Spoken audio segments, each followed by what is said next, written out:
Well, very good afternoon. Live from our studios in Auckland Park, Johannesburg, the week in review with myself, Liesl Wilson, continues. Thank you very much for tuning in. Let's take a look at some of those top stories. Well, one South African movement activists gather at the Constitutional Court to apply pressure on Parliament to amend the Electoral Act. President Cyril Ramaphosa says Public Protector Busisiwe Mgwebane's suspension has nothing to do with her investigation into his farm robbery. While South Africa adds 1,592 new COVID-19 cases in the latest reporting cycle.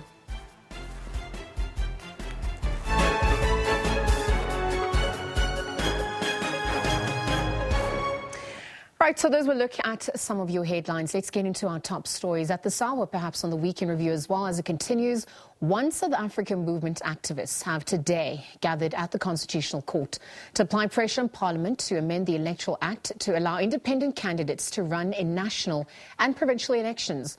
They gathered 2 years to this day that the Constitutional Court passed the historic judgment which will transform the country's political landscape. Khayelitsha has more on that story. Constitutional Court grants a 6-month extension. The bill that they want to propose and work in the 6-month extension will not serve the people. It's a bill that is designed to serve the parties. If you like, it's an ANC favoring bill, because at the end of the day, it's going to ensure that parties keep dominance. It will make sure independents they need higher votes than parties to even qualify for one seat. And more seriously, it doesn't give power back to the people. What we wanted for in the anniversary of the judgment today was to say, actually, we want constituencies. We want people to be able to directly vote for people. That's what we wanted. And I fear that the bill that they are proposing, even with a 6-month extension, they could be given a year. They are still committed to serving parties rather than the people. The last thing I'll say is this, is that it puts at risk the elections in 2024. And that's why I'm going out to communities to make sure that we can get the best candidates, that they can stand collectively so that we can bring about the change we need. What were the reasons that you were brought forward in terms of this extension? We also heard you speaking about, talking about parliamentarians there, saying that, they take time to work on issues before them. Well, if you look at the last 2 years, it was an opportunity for government to actually do its job, for Parliament to do its job, but they went on holiday. They did their own lockdown, where instead other parliaments all over the world worked on the laws. The first time they started working on this electoral amendment bill was January this year, with 6 months to go before the deadline. So they rushed the public consultation processes. They didn't do their job properly. What I'm here to say is that if we want an active parliament, imagine if you had someone who comes from your community and Charlotte Maxeke had banned. They would be fighting in parliament, whether COVID or no COVID, they would be fighting. The issues must be about the people. And so therefore, I think if we're not going to win at Parliament if we just keep the parties dominant, because they vote for whatever they want, and they swear allegiance to the Constitution, instead they mean to the party. We've got to change that, bring ordinary South Africans to be represented in Parliament, so that their allegiance is to the people before it is to the party. You already mentioned, my last question, you already mentioned that this is unfavorable, it's going to be unfavorable. Where to from here? From here, I'm calling upon civic society. I'm calling upon leaders and communities. I'm saying, let's stand together. This is our country. And let's identify leaders and communities. Let's work together across, and I'm calling political parties, civic society, all communities to say, let's stand together, build a movement in the middle so that we can bring about the change. Because if we don't, our country will face even a more difficult situation, captured by the parties. So if we want to avoid another form of state capture, let's make sure actually the people get the power back. Well, President Cyril Ramaphosa says if he were to be criminally charged concerning the alleged theft that occurred on his Balabala farm, he would step aside as per his party's resolution. Ramaphosa faced a number of questions from journalists in a question and answer session yesterday. He stuck to his script and told the media that the matter is with law enforcement agencies and said the law should take its course. If I were to be charged, yes, the processes in the governing party have to unfold in the ANC. As you well know, I have offered to go myself on a voluntary basis to the Integrity Commission, and I will be seeing them. The date is yet to be set. President Ramaphosa is sticking to his guns. He maintains that due processes must be followed regarding charges that were laid against him by former spy boss Arthur Fraser. On whether the president is more worried about ANC internal processes, this is what he had to say. I don't think one should necessarily see it that way. One should see it in a way where the ANC, which is the party that deployed me, and the work that I do, has a formal structure, which in terms of the conference that has given me my marching orders in terms of the work I do, I have to go and explain myself to, and I don't think one should look at it as either or type of situation. The one is not much more important than the other. It is just that there is a formalized process that I need to follow, and in time all that will be put forward. On Public Protector Advocate Busisiwe Mkhwebane's suspension, the president says his timing had nothing to do with the Western Cape High Court's judgment. So, having gone through all those arguments, I then decided, because the process in Parliament had started in earnest, and as it has now, that the Constitution entitles me to suspend it. And all these processes were open, were public, and there was nothing underhand or hidden. President Ramaphosa also weighed in on Eskom's spiralling debt, saying the power utilities' debt burden has ballooned to 450 billion rand. Natasha Piri, SABC News, Johannesburg. Meanwhile, the Namibian government has denied claims of aiding a cover-up after President Cyril Ramaphosa's Balabala farm was allegedly robbed 2 years ago. Former spy boss Arthur Fraser says Ramaphosa reached out to President Hage Geingob to locate a suspect in the neighboring country. The denial follows claims that Namibia was behind the arrest of a suspect in that alleged robbery. Lawmakers in Namibia say the details regarding the arrest of the suspect are matters of public record. They say the suspect had committed some immigration-related offences in the country and was subsequently convicted by a criminal court and paid a fine. Namibia's presidential spokesperson Alfredo Hengari has more. President Geingob of the Republic of Namibia is a champion of the rule of law and effective constitutional governance. Following revelations in the South African media that a certain Mr. Arthur Fraser had lodged a criminal complaint against President Cyril Ramaphosa, certain individuals and media houses in South Africa and Namibia have been claiming falsely that President Geingob may have used his office as President of the Republic of Namibia to assist President Ramaphosa in apprehending or arresting individuals who may have been involved in the robbery at Balapala farm. Such allegations are without any legal or factual basis. Well, in other news, suspended ANC Secretary General A.S. Magashule has accused the National Prosecuting Authority of playing party politics, saying it is deliberately frustrating his bid to participate in the ANC's national conference in December. Magashule vented his frustration in the High Court in Bloemfontein, insists the delay in finalising the criminal case against him is part of a political plan. The pre-trial hearing in the multi-million rand asbestos corruption case has been postponed to the 23rd of September. Magashule briefly took the stand in court. He directed pot shots at the NPA for the alleged plot to thwart his political ambitions. The pre-trial hearing has been postponed, pending the finalization of Magashule's application for leave to appeal a judgment, which dismissed his bid to have the charges against him dropped.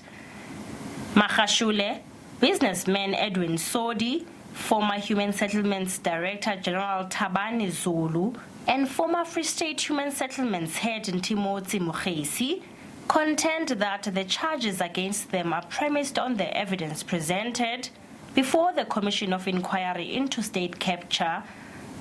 Magashule has also accused the NPA of being dishonest by initially submitting that his former personal assistant Morwadi Cholota was a state witness. Magashule, 10 others and 5 companies face more than 70 charges of fraud, corruption and money laundering relating to the alleged irregular awarding of the 255 million rand asbestos roof removal tender in the Free State in October 2014. The alleged crimes reportedly happened during the Magashule's tenure as the Free State Premier. I will not be destroyed by the media. I will not be destroyed by NPA. It is time for us now to stand up and fight for our rights. We have rights enshrined in the Constitution of South Africa. And I'm saying to ANC structures throughout the country, you can see processes are being rigged and you are keeping quiet. It is time. And those who don't want the ANC, they are killing it slowly and slowly and slowly, and we're watching, we're folding our arms. The NPA has dismissed the allegations of political meddling. In March, the High Court dismissed the application by Magashule and his co-accused to have the charges against them quashed. The court ruled that the trial court was best placed to rule on the legal disputes raised by the applicants. The court ruled that a trial within a trial can determine the admissibility of evidence against them, and that the application fell into the category of preliminary litigation. Aphumelele Mdlalane, SABC News, Bloemfontein. Well, the NPA says Magashule's accusations are in fact baseless. We have noted with concerns the allegations made by Mr. Magashule in court today, wherein he's accusing the NPA of being politically motivated in the charges against him.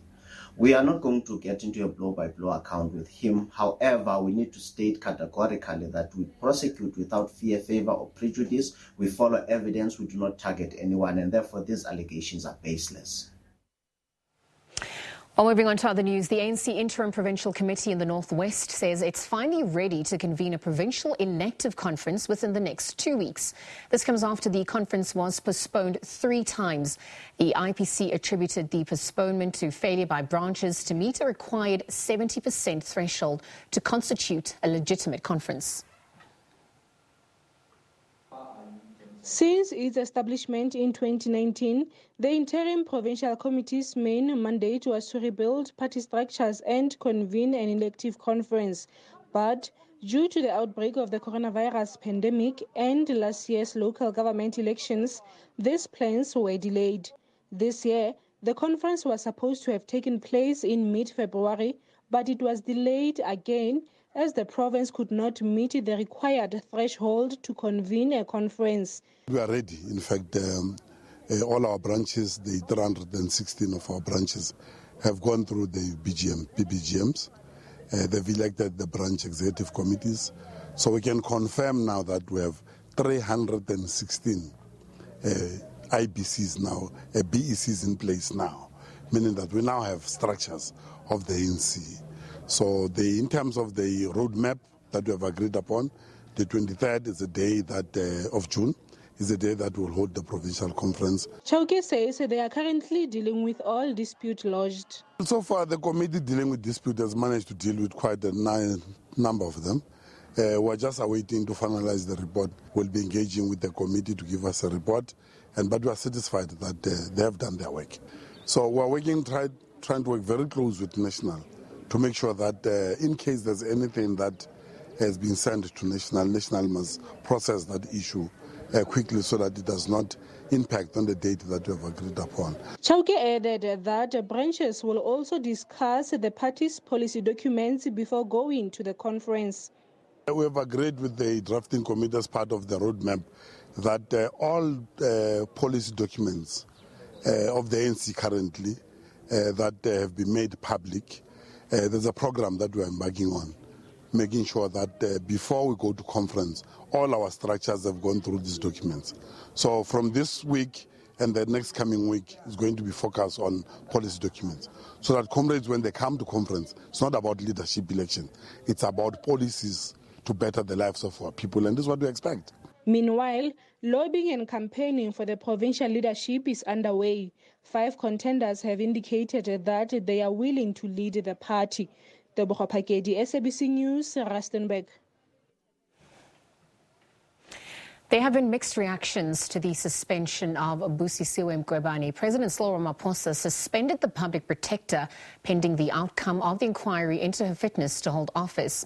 Now, while some political parties have welcomed the move, others say it's rather suspicious. The public protector was dealt a further blow yesterday when the Western Cape High Court dismissed her application to halt Parliament's impeachment proceedings and to stop President Ramaphosa from suspending her. The suspension of the public protector has been looming for a while. Last month, Mkhwebane had to forward reasons to the president on why she shouldn't be suspended pending impeachment proceedings in Parliament. And on Thursday, the president acted. The second largest party in the National Assembly says this is long overdue. Well, I think it's long overdue and certainly very welcome. Ms. Mkhwebane has brought great shame and dishonour on that very important constitutional office. We were opposed to her appointment from the beginning because we knew what she was going to do and how she was going to set about doing it. She's embarrassed herself and her office through these frivolous court cases and disastrous findings. She's been disproved in nearly every court in the land, and I think the sooner we see the back of her, the better. Supporting the step by the president, the Freedom Front Plus says the decision is welcomed, and COPE says Mkhwebane's suspension was a step in the right direction. The Freedom Front Plus welcomes the suspension of the public protector. There are several court cases where the court found that she was not suitable for the position of public protector. We must remember that she must see that the taxpayers' money is protected. It's long overdue.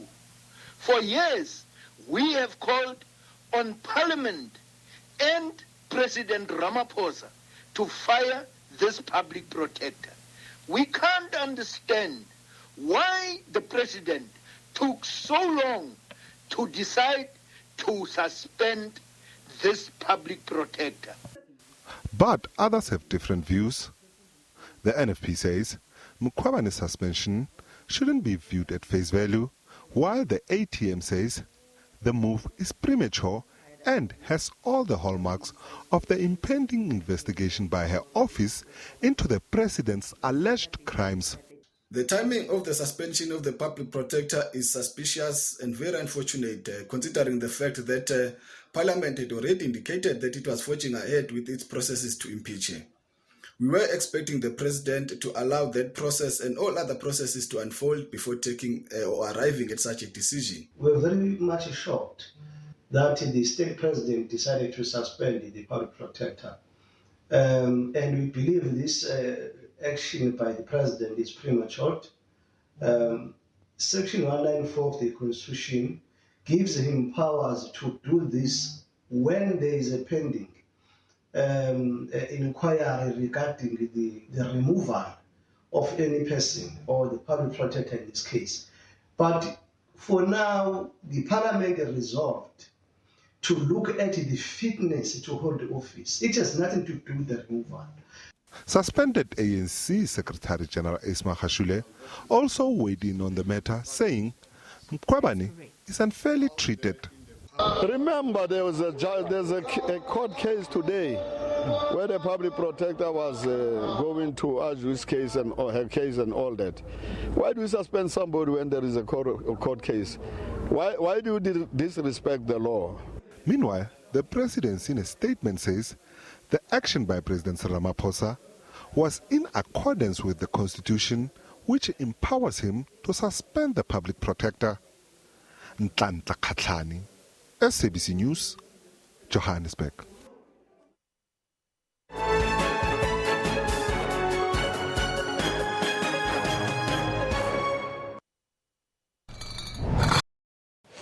All right, welcome back. You're watching The Week in Review with myself, Liesl Wilson. Let's continue with more news now. We've seen defense lawyers in the Senzo Meyiwa trial say that they will seek clarity from the Director of Public Prosecutions in Gauteng on the status of the second docket, which was opened in 2019, which recommends Longwe Twala, Kelly Khumalo, Gladness Khumalo, Zandile Khumalo, Ntokozizi Twala and Maggie Phiri to be charged with murder and defeating the ends of justice. The suspects who were with Meyiwa when he was shot at Vosloorus in 2014 are among the state witnesses in the matter's case. Now, the second docket was only disclosed this week in the court, which prompted Advocate Zandile Mshololo to request a postponement until Monday for perusal of that docket. But perhaps for more on this, we are going to be joined by Advocate Jefferson Shabangu, who is an admitted advocate of the High Court, specializing in criminal law, family law and unlawful arrests. A very good afternoon to you, Advocate Jefferson. Thank you for joining us here on the SABC. Hello, Lizelle. Thank you for having me. Let's get into the merits of this case, perhaps also what's transpired to date. You know, what's happened to date in terms of the existence of two dockets. I mean, for those who are not privy to how the court system works and the tactics at play, is this a usual thing? Help us understand this. For the state to have two dockets for a matter that has the same facts and the same crime scene, it is not usual, Lizelle. However, there are certain instances where there can be two dockets. For example, if there is a case that's opened for hijacking and then at another jurisdiction someone is arrested for being in possession of that motor vehicle, so two dockets would be opened. But in this case, it's new to me. I've never seen it happen where the facts are the same and the crime scene is the same. So on the back of what you're saying, what does this then mean for the Pretoria High Court at large? And with there being two dockets in existence, which one is valid and which one should rightfully be used for the trial then? Okay, both dockets can be used, but there would be consequences to having two dockets. The state having decided to pursue a specific docket, they'll be limited to adducing evidence on that specific docket. However, for the defense, they can use evidence from both the dockets. So the High Court does not necessarily have to decide which docket to use. They will use any evidence that's admissible. All right. Thank you for that clarity. Perhaps then as we look at some of the other possibilities which lie ahead, including that there will be, more eyewitnesses that will be coming out at this stage of the trial. Walk us through how this also impacts the dynamics unfolding. Okay. I'm not too sure if there'll be more eyewitnesses if in the house it was only the persons that we know now. But there's nothing that prevents the defense from calling any other eyewitnesses. The only witnesses that are limited are the state witnesses based on the statements that they have on their docket. But the defense can call as many witnesses as they want, even those who are unknown at the moment. Okay, so then with that said, the defense planning to apply for the case to be discharged, is that also on the cards? Is that possible? Yeah, that's only possible at the end of the state case. Okay. I think I've read on the news that the defense is intending to bring a Section 174 application, which is for the matter to be discharged before the defense lists their evidence. That is irregular. You cannot apply for 174 until the state closes their case. Let's wrap up this conversation rather. It's obviously a high-profile case, and all eyes is on this case. As the family ultimately seeks justice 8 years on. Another element that's coming to the fore is we've seen the NPA, perhaps its integrity also coming into question. I wonder, as we conclude this conversation, what do you make of the NPA's integrity being questioned at this point as well? To be honest, I also feel there are certain questionable things, but I do not want to actually say their integrity is compromised. But it's questionable that there are 2 dockets, and the defense is only provided with the second one at the later stage, not before the trial commences. Whether there are 5 dockets and you intend to use one, the defense is entitled to every document that you have, whether it's is damning on your case or not. So the NPA cannot be playing closed cards. Well, it seems that there are some questions left unanswered at this point, more questions than answers. But I want to thank you very much for your time with us here on the SABC, perhaps clarifying some of those questions we did have. Advocate Jefferson Shabangu, again, giving us the latest. We've seen throughout the week defense lawyers in the Senzo Meyiwa trial saying that they will be seeking clarity from the Director of Public Prosecutions in Gauteng regarding the status of the second docket, which had been opened in 2019, obviously recommending that a few individuals be charged with murder and defeating the ends of justice. That case continues on Monday. We'll continue to bring it to you live on the SABC as it unfolds. Again, a very big thank you to Advocate Jefferson Shabangu for his analysis here to date. As we take a look at more stories making headlines this week, we're going to just take a quick ad break and continue with all of that on the other side. Do stay tuned. We'll be right back.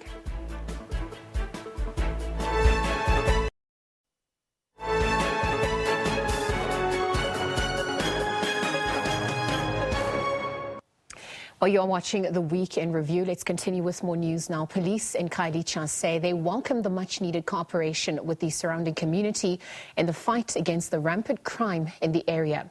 Church groupings and the community held a prayer service at the site of the latest mass shooting. A community in mourning, marching to the scene of the killings as they came to pay their respects. Police allege that unknown assailants entered the Madiba supermarket on Tuesday night and opened fire, making it 26 victims of mass shootings in Khayelitsha since March. Yes, we do have some challenges regarding that. When we look into these cases, they are most of them extortion related, which is foreign nationals that are being targeted. But we are getting some information. There are some arrests in some of the areas. We hope we will improve the partnership and the involvement of the informers as well. Church groupings say they've had enough. Our group, the ministers group, the reverend of this Khayelitsha, they come here today to pray, to say to God, please, enough is enough. Can please God help us for this crime of Khayelitsha? Because those people are here at this shop, that's a Somalia, but they are the people like us. There's no difference between them and us. We are the same. That's why we're here. We come to cry to God to help us to save the life of those people. It's difficult to do your work because when they see you with the CPF bib, they treat you as an informer while we're trying to clean up our community. Here we are not like in the suburbs where there are private securities helping the police who respond even faster than the police when there's trouble. Here the CPF is your neighbour, but they'll treat you with suspicion, making it difficult. The motive for the killings has not been established. The Provincial Department of Community Safety says 51 people have been killed in the area since September last year. Thandiswa Mau, SABC, Cape Town. Right, the Western Cape authorities say since March this year, 26 people have been killed in mass shootings in Khayelitsha. The latest incident, 4 men were killed at a supermarket in Site B. Residents continue to live in fear. Perhaps for more on this is Nditini Tido. He is the chairperson of the Khayelitsha Development Forum, to answer some of the questions we have at this point. A very good afternoon to you, and thank you very much for joining us here on the SABC. Good afternoon, and good afternoon to your viewers as well. Chairperson Nditini, the mass killings obviously took place early this week, and I wonder if you could just talk to us about the current situation on the ground. I mean, has calm returned to the streets of Khayelitsha as we are speaking? Look, thank you very much. Calm has not returned in Khayelitsha because the people in Khayelitsha really live in fear of not knowing in which area these sporadic mass killings are going to happen next. So really, we cannot really come here and say that calm has returned. So as we're speaking, I mean, can you give us an update perhaps on whether any arrests have been made? And if so, who are the people behind these killings? Look, it's very difficult for us as the KDF to really want to even sponsor an opinion as to who could the killers be. All we know is that between the month of May 2021 and the month of May 2022, 66 lives have been lost. That's what we know, and this has been happening in close succession, one incident to the other. Now, the KDF, all we are doing as the KDF is to make sure that we mobilize and mobilize the community and better organize ourselves so that we lobby and advocate for support for our community policing forum as well as our neighborhood watches. All the volunteer street patrollers who risk their own lives in trying to make others safe. Well, speaking about mobilizing the community and, you know, getting volunteers to be part of ensuring that the community becomes safer, that perhaps perpetrators are held accountable, brought to book as well. Has there been any word from the police regarding the cause of the shooting? What's emerged on their end as well? Not in so many words, except to say that the general view that has been followed for linked to many of these mass murders has been the issue of the extortion rackets inside Khayelitsha, probably fighting amongst ourselves. But you see, the most unfortunate thing that even innocent people loses their lives in the process. Yeah. Absolutely. It's always the innocent that you know, bear the brunt of this. And speaking of innocence, I mean, we can't ignore the youth, the factor of the element of the youth being affected. I mean, they're watching what's unfolding. They're immersed in this environment and want us to question what this is having, what impact this is having on them. I mean, the youth alone took to the streets marching against the escalating crime in the area.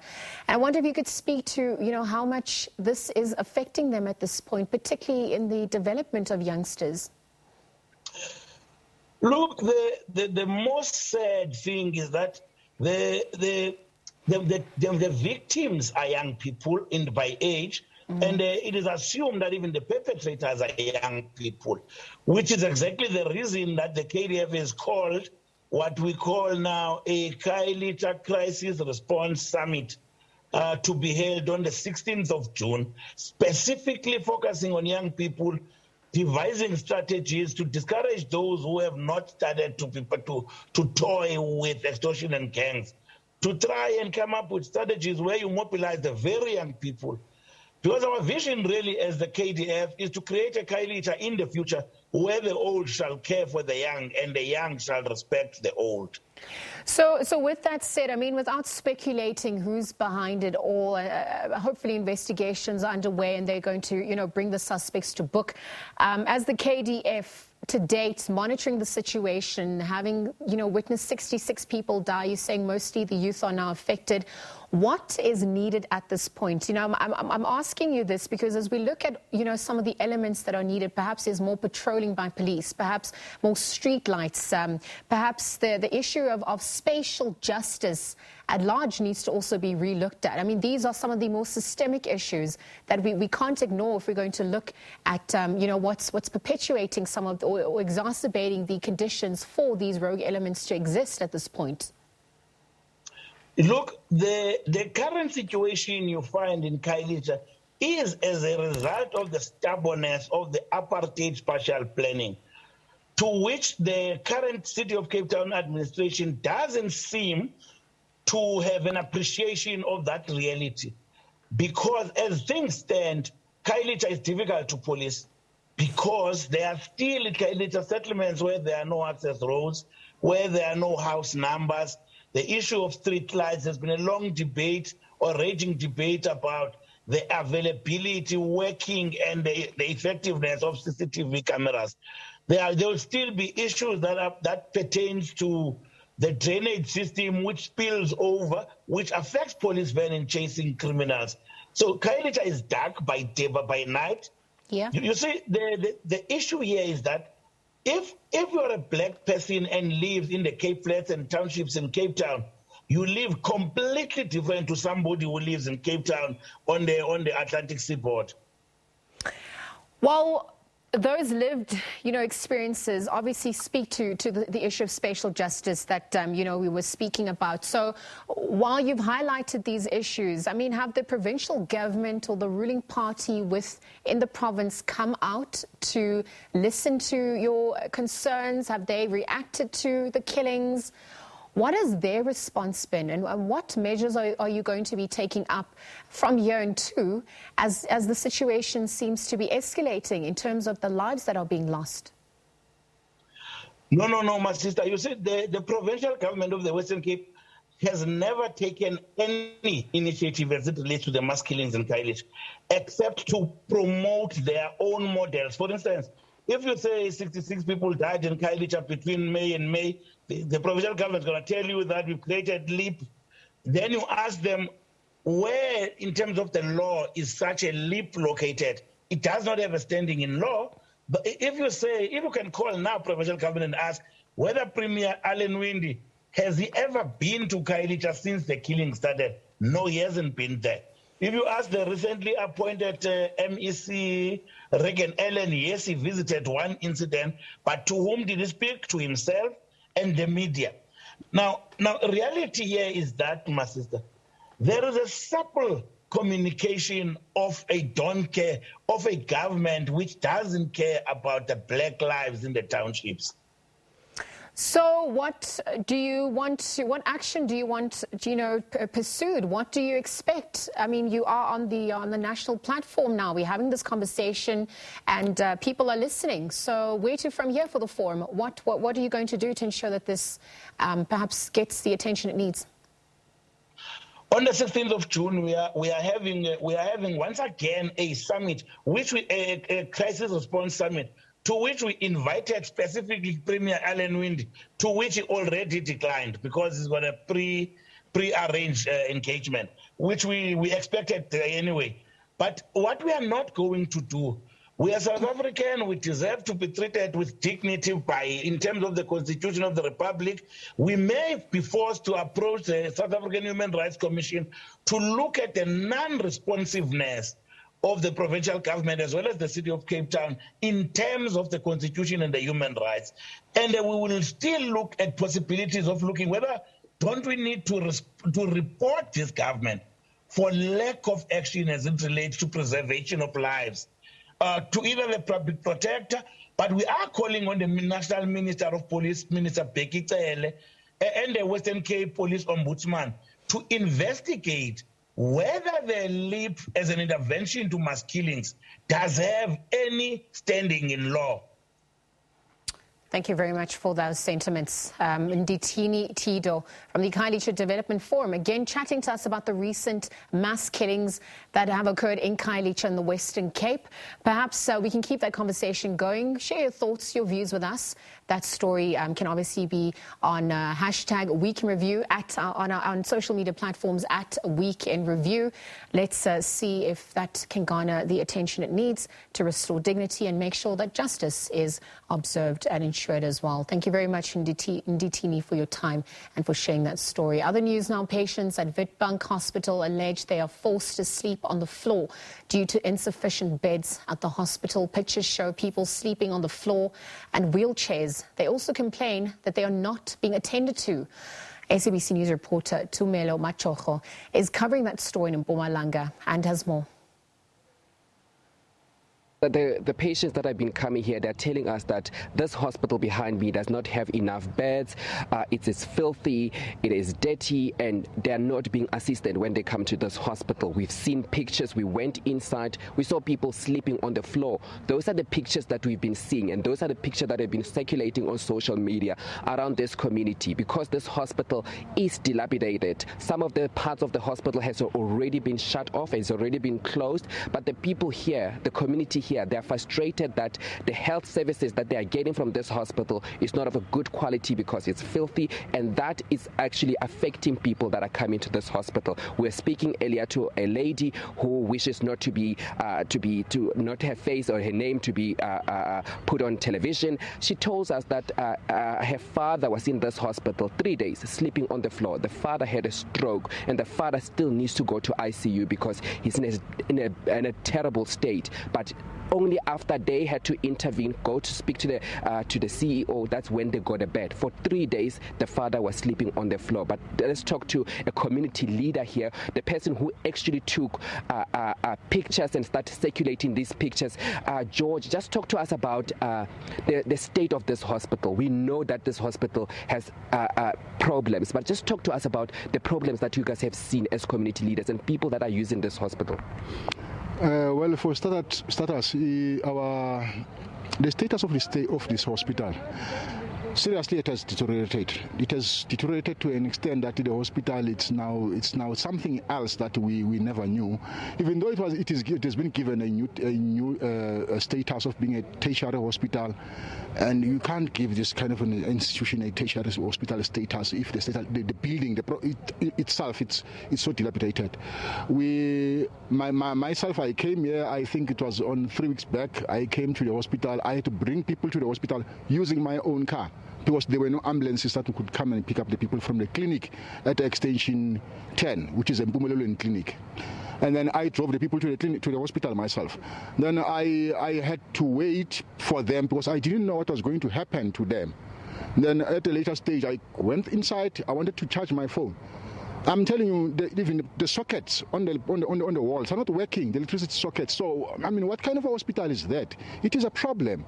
I think the MEC is not doing justice to this hospital, or the provincial department is not doing justice, because if I can remind you, when the last time I came to this hospital with the MEC, it was after a shooting inside the hospital. We came with the MEC to the hospital to assist them as community leaders. There was a boom gate on the gate. Today it's normal boom gate is a cones. What happened to the boom gate? Now it says to you, when she comes, she takes part of the hospital with her. She comes here and finds the hospital being in a better condition. Then when she leaves, she takes the tiles. Then the hospital is, I don't know what's wrong. I don't know what's happening. But George, as I look at this hospital, outside it is dirty. I went inside and we saw those pictures. It was terrible. But I've seen they're trying to clean today because we were told by the security that they knew that the SABC was coming. But even outside it's still dirty, and that is affecting people that are coming to this hospital because they're coming here, they're sick, and being in a dirty place, obviously you can't heal. The problem with our government, Tumelo, it's this thing of tenders. This tender thing, it's destroying our communities, destroying every government available facility, because for them to come and clean outside, it must be a tender, and the tender must be given to one friend. It's either is a friend of a member of the board of directors, or either is a friend of a member of a staff in the office of the MEC, and then it will delay the whole process. And then we will stay in this kind of environment, as if like Tina, we black people like love to stay in a filthy environment. It's not that we like, this is our hospital, it must be clean. We know hospitals that have been cleaned before. We know how hospitals are cleaned, but because of whatever it's preoccupying our leaders. I don't know. They are preoccupied by conferences, who comes in, who goes out, and then is my position safe or what? We don't care about their positions. We want services, which is a simple thing. And when we complain about for services, we complain about them, then we start to be identified as problematic people. We are problematic, and like we didn't fight for our freedom. It's not like it's a what you call they are doing us a favor. It's not a favor to service us, but they must service us as a community. Okay, George, thank you. That was George Lukele. He's one of the community members here, community leaders. But let's speak to the CEO of the hospital now, May Madonsela. May just talk to us. We see this hospital the condition is not good, and it's not really helping anyone because the patients are also sick. We've been talking to people out here telling us that they arrived yesterday. They have not been helped. Why is people not being assisted at this hospital, and why people sleeping on the floor? Thank you very much, Tumelo, for the opportunity. I want to clarify that Witbank General Hospital is a tertiary hospital. We are a referral hospital. That's what it means. We accept patients, or we admit patients starting from Piet Retief Hospital up to Mamitlake Hospital. Therefore, the people of Emalahleni, correctly speaking, when they are sick, they are supposed to go to Impungwe Hospital, which is a district hospital. Then the doctors there will see them and refer them to specialists here. Here we are a specialist hospital. Now, all these people that you are seeing outside, they came from the community, bypassing the clinic, didn't go to Impungwe, and when they come to this hospital, they are triaged into green, amber, and red. Red meaning it's an emergency, green meaning that you are not an emergency. Therefore, remember, we are accepting patients from other hospitals, and they will start with emergency patients. Those patients that are green, it's true, they will stay because they are not an emergency. Correctly speaking, they are supposed to go to their clinics, they are supposed to go to Impungwe Hospital and be referred properly. But because the Constitution allows people to come straight here, we don't have a right to turn them back. Doctors have to see them. But you find that they are so busy attending to emergency patients. That is what you are seeing here. The hospital is true, it's full. And what we have done since we've realized that the hospital is full, we are diverting patients that require admission.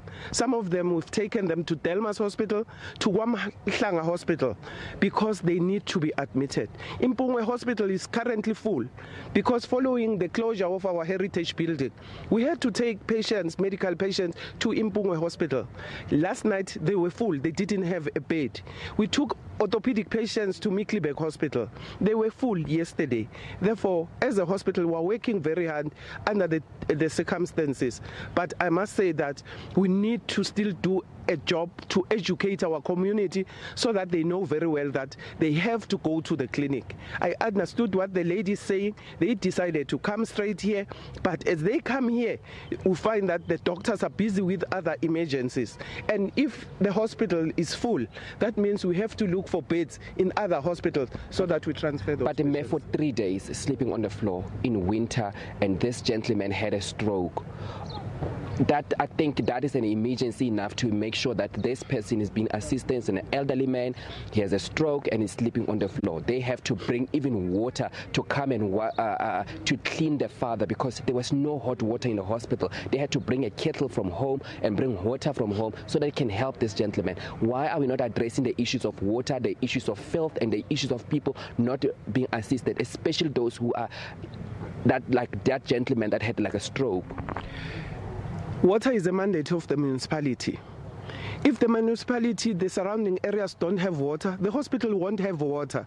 The municipality has to work with government, the provincial hospital, to ensure that we have water.